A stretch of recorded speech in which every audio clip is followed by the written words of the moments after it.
Trousseau Gris was planted heavily under the misnomer Grey Riesling and cropped heavily, made pretty inferior wine. Everyone pulled it out. Peter Fanucchi's kept it in the ground. It's been in the ground for 32 years. It was sort of lost in people's blends. When we were picking the old Zinfandel vines, grapes, we were picking them in late October after it rained. The Trousseau Gris would get ripe in September. Trousseau Gris is a mutation of Trousseau Noir. We were looking for a white grape that we could make an inexpensive, very fresh, very approachable, very easy, very drinkable white wine that we could utilize our concrete fermenters and make something very interesting. In the 1980s, basically just about every variety that wasn't Chardonnay was getting pulled out if it was white. And there was a push for a little bit of Sauvignon Blanc, but even that had a very hard time. So basically, marketing this was a challenge.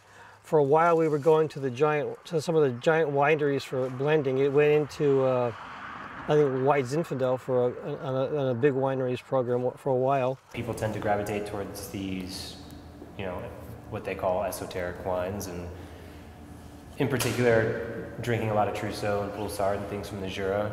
It was actually your wine. When I first saw the Trousseau Gris come out, it was like, have to have it. Yeah. Here in Russian River Valley, we're just one of the cooler growing areas of wine country. And if it gets too much heat, it'll lose its flavors and its acidity. What's happened is that somewhere along the way, somebody took a growing shoot that had the Gris cluster on it and propagated it. No standalone still wines are made from Trousseau Gris anywhere in the world other than California at this point, as far as I know. The grape actually has its origins in the Jura. And in this area here, it was planted more widely. But I guess the big problem people had was know how to handle it in a winery. I discovered when I was making my own wines that it just doesn't like to let its juice come out. So I'm guessing people used to press it too hard and get astringent flavors from the fruit. So when the Chardonnay craze came in, they didn't want to bother with Trousseau Gris, so all the blocks of Trousseau Gris got pulled out. I think it's quite easy to generate interest in the wine, not just because of price, but because it's something interesting, it's something unique, it's something that, again, can start a conversation, it's something that is very... it's unfamiliar. People are intrigued. Yeah. Whatever the new generation of wine drinkers, I think more people are interested in trying new, especially aromatic and crisp, clean wines. I do think that's kind of shifted in the last 5 years, something I've been waiting for a very long time. What tends to happen with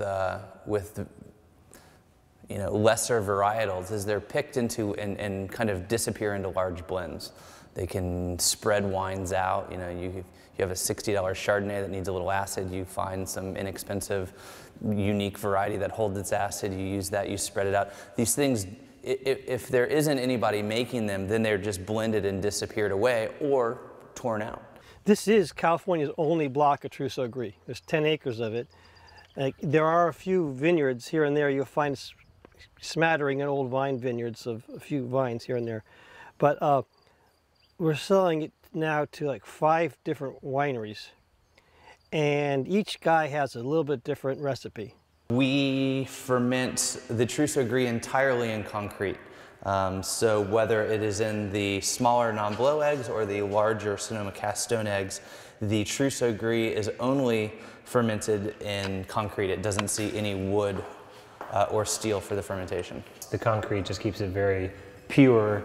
The difference here with myself personally is I took 3 tons of Trousseau Gris, destemmed it, and then let it sit on the skins for 5 days. So it's cold soaked on the skins, picks up a lot of phenolics, a lot of texture.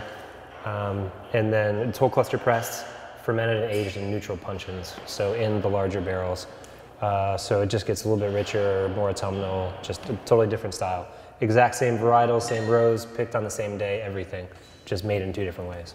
We had ours sometimes so clear it looked like water, because we just tried to get it away from the skins as soon as possible.